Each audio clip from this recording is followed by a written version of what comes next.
உணவு முறையில விரதமா அல்லது உடல் ரீதியா விரதமா அப்படிங்கிறத பத்தி எல்லாம் ஐயா தெளிவே சொன்னாரு. நாமும் குறுக்க பல கேள்விகள் கேட்டோம், அதுக்கு விடை தெரிஞ்சது. இப்போ அதே மாதிரி மௌன விரதம்னா என்ன?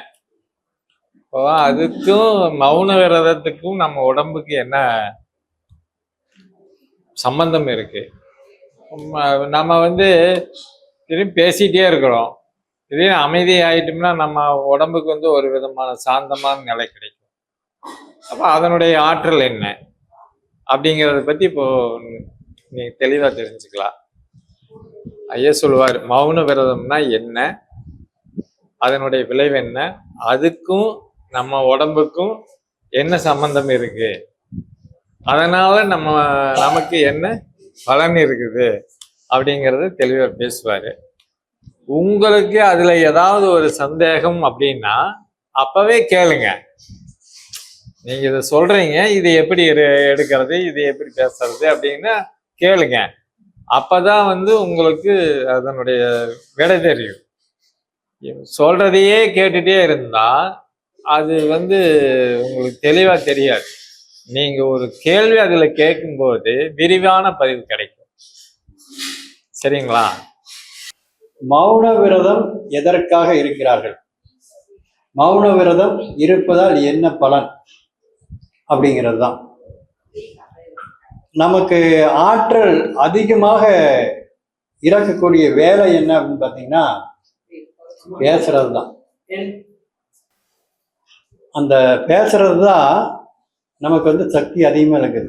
இது மாதம் ஒரு முறை விரதம் இருக்கு கத்துட்டோம்னு வச்சுக்கோங்க, பேசாம அமைதியா இருந்துட்டே இருந்தோம்னு வச்சுக்கோங்க, நமக்கு என்ன நடக்கும்னா உடம்புல இருந்து சக்தி இழப்பு ஏற்படாது.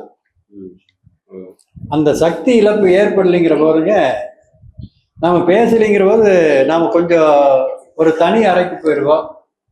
நிறைய பேர் ஒரு சாமி ரூம் இருந்துச்சுன்னா அந்த சாமி ரூம்லேயே போய் காலில் இருந்து பொழுது வரைக்கும் வந்துப்பாங்க. இல்லைன்னாலும் ஒரு தனி அறையில் போய் ஓய்வு எடுத்துப்பாங்க. பேச மாட்டாங்க, எழுதி கொடுப்பாங்க, பார்த்துட்டு இருப்பாங்க. அதெல்லாம் இல்லாமல் இருந்தால் இன்னும் நல்லது. ஆனால் சில தொழில் அவங்களால தான் இந்த வேலையெல்லாம் நடக்க வேண்டாம், எழுதி கொடுத்து ஆகணும். அது காலத்தின் கட்டாயம். இந்த பேசும்போது என்ன சக்தி இழக்குது அப்படின்னு பார்த்தீங்கன்னா, நம்ம வாயை திறந்தமாவே வெளியில் இருக்கிற காற்றெல்லாம் உள்ள போகும். வெளியில் ஒரு சவுண்டு வருது பார்த்தீங்களா, நம்ம நினைக்கிறது பேசுறதுக்கு.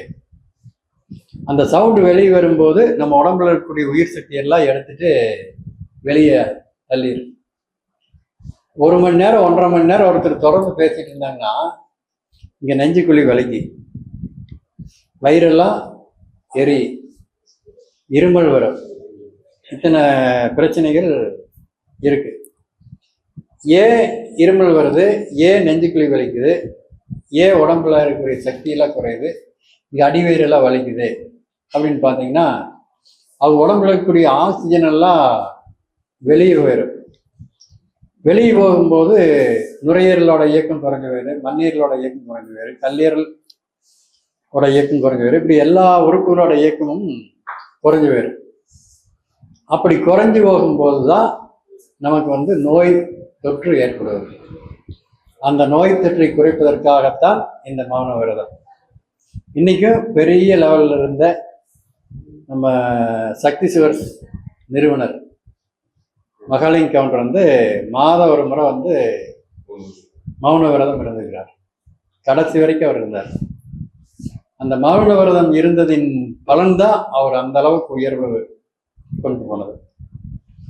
அவர் ஒரு மிகப்பெரிய ஆன்மீகவாதி. அவரோட வாழ்க்கை எப்படி இருந்துச்சுன்னா,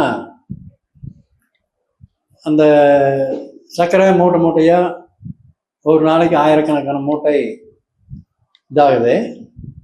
அதுல ஒரு மூட்டைக்கு ₹1 ஆன்மீகத்துக்கு ஒதுக்கி இருக்கணுமா, வெறும் ₹1 தான். அந்த ₹1 ஒதுக்கும் போது அவருக்கு கோடிக்கணக்கில் வருது. அதை அங்கங்க எங்க சிறப்பான கோயில் கட்டினாலும் சரி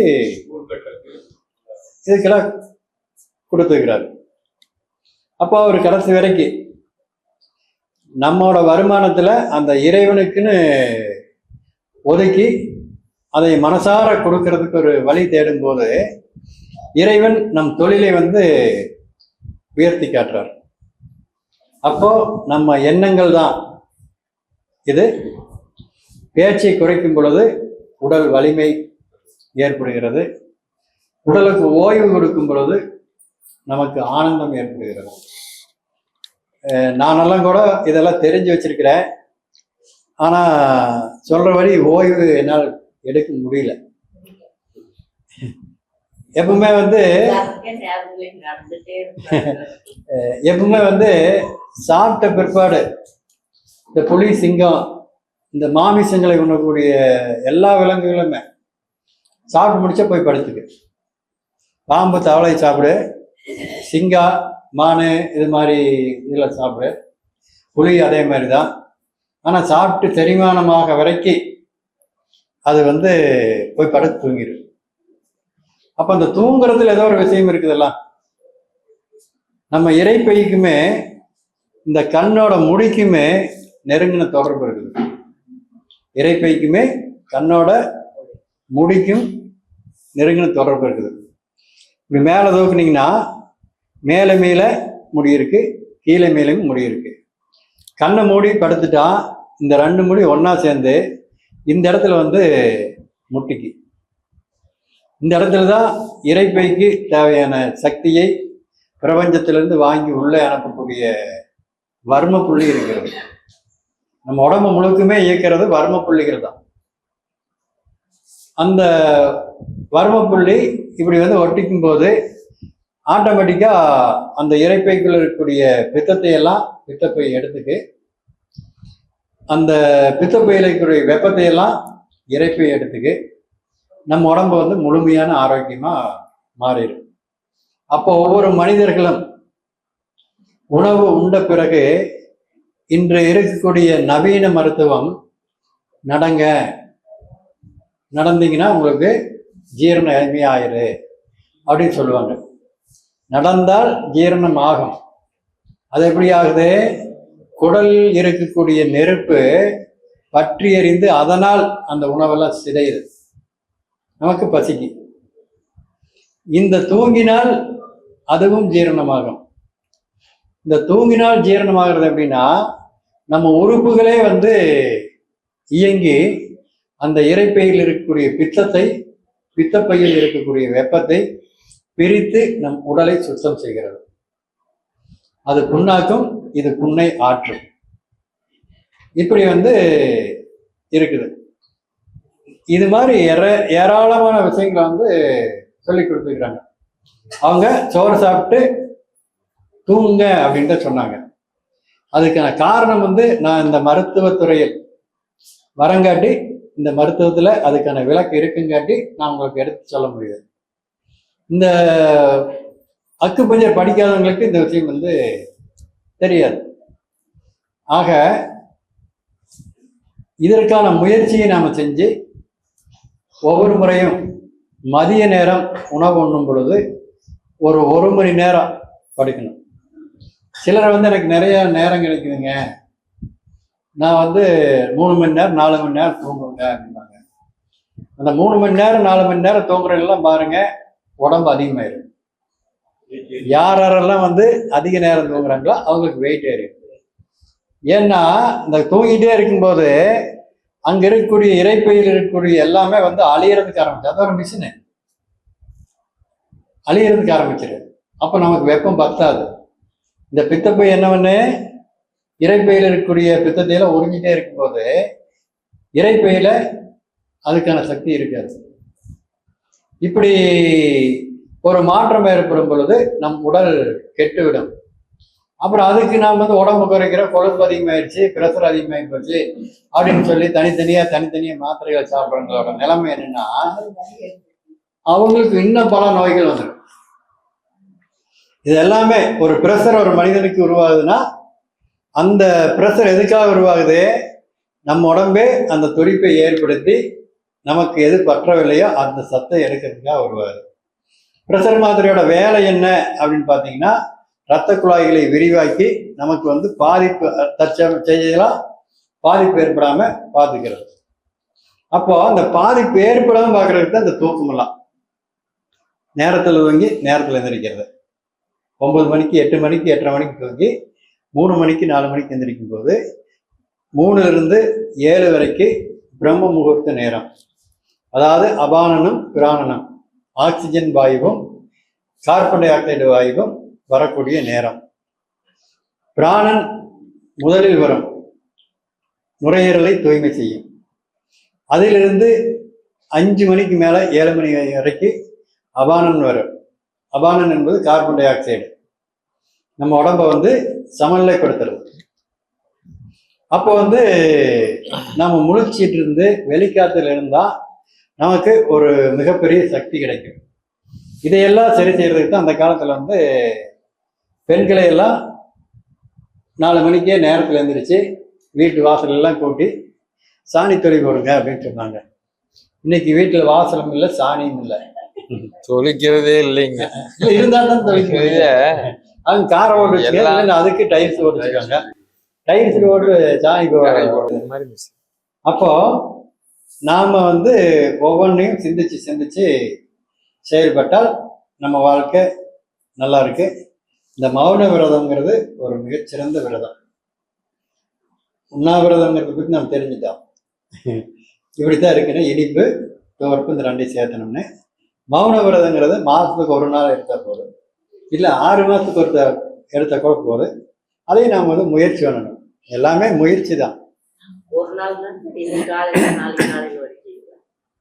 பகல் நேரம் தானுங்களா? எப்பவுமே வந்து காலையில 6 மணிலேருந்து சாயந்தரம் 6 மணி வரைக்கும் இருந்துட்டு அதுக்கு மேல முடிச்சுக்கலாம். அது ஏன்னா பகல் நேரங்கள்ல தான் சூரிய ஒளிக்கற்றைகள் பூமிக்கு வருது. பூமிக்கு வரும்போது எரிவு தன்மை அதிகமாகிறது. அதை கட்டுப்படுத்துறதுக்காக தான் இந்த பிரச்சனை. இரவு நேரத்துல வந்து அந்த சூரியன் கொடுத்த வெப்பமே இங்க இருக்கு. அப்போ நமக்கு வந்து இரவு நேரத்துல மௌன விரதம்னு சொல்ல வேண்டியதில்லை. இரவு நேரத்துல இருக்கிறதே மௌன விரதம் தானே, தூங்குறது. அப்போ இரவு நேரத்தை நம்ம நினைக்க வேண்டியதில்லை, தூங்கிறோம். அதுதான் மிகச்சிறந்த மௌன விரதம். அது 10ஆவதுக்கு தான் இந்த பகல் நேரத்துல வந்து இருக்கிறது. அதாவதுங்க இல்ல, அதாவது என்னங்க, தூக்கம் வராதவங்களுக்கு அந்த தூக்கத்தை கொடுக்கறத தியானம். தியானம்னா நீங்க எல்லாம் என்ன நினைச்சிட்டு இருக்கிறீங்க? கண்ணை மூடி உட்காந்துட்டு இருக்கிறது, இல்லைன்னா படுத்துட்டு இருக்க, என்ன வேணா பண்ணிக்கலாம். கண்ணை மூடிட்டு இருக்கும்போது நமக்கு அந்த பிரபஞ்ச ஆற்றல் சமநிலை ஆகும். நாம் வந்து இப்படி கொண்டு இப்படி 2 விரல்ல வச்சுட்டு, இல்லை இப்படி வச்சுட்டு, நிறைய பேர் பார்த்தீங்கன்னா இப்படி வச்சுட்டே இருப்பாங்க. ஒரு 1 மணி நேரம் 1.5 மணி நேரம் இப்படி வச்சிருந்தீங்கன்னா மறுபடியும் கையை எடுக்க முடியாது, கரண்ட் பத்திக்கு. நம்ம உடம்புல வந்து இதுல இருந்து ஒரு கரண்ட் உள்ள போய் அந்த ஒவ்வொரு உறுப்புகளையும் கலந்து அப்புறம் மறுபடியும் இது வெளியே வருது, இங்கேருந்து உள்ள போய் வருது. 1 நிமிஷம் 2 நிமிஷம் இப்படி இருந்தால் நன்மை தரும். அதே மணிக்கணக்கில் இருந்தீங்கன்னா பயங்கரமான தீமைகள் தரும். அப்போ இந்த தியானம்ங்கிறது அப்படிதான். ஒரு சிலர் போய் பார்த்தீங்கன்னா ஒரு கோயில் இதெல்லாம் போய் இந்த ஏதாவது தூணுக்கு இருந்தால் சாஞ்சி, ஏன்னா நேராக உட்காந்துட்டு இருக்க முடியாது, சாஞ்சி உட்காந்து தூங்கிட்டு இருப்பாங்க. தியானம் பண்றாங்க, அதுவெல்லாம் வந்து தியானம் இல்லை. ஆமா, நீங்க யோகாவிலேயே வந்து ஒவ்வொரு முத்திரைகளும் வந்து 1 நிமிஷம் 2 நிமிஷம் தான். இதை வந்து நீங்க கரெக்டா செஞ்சீங்கன்னா கட்டாயம் வந்து எல்லாருக்கும் நல்ல பலன் வரும்.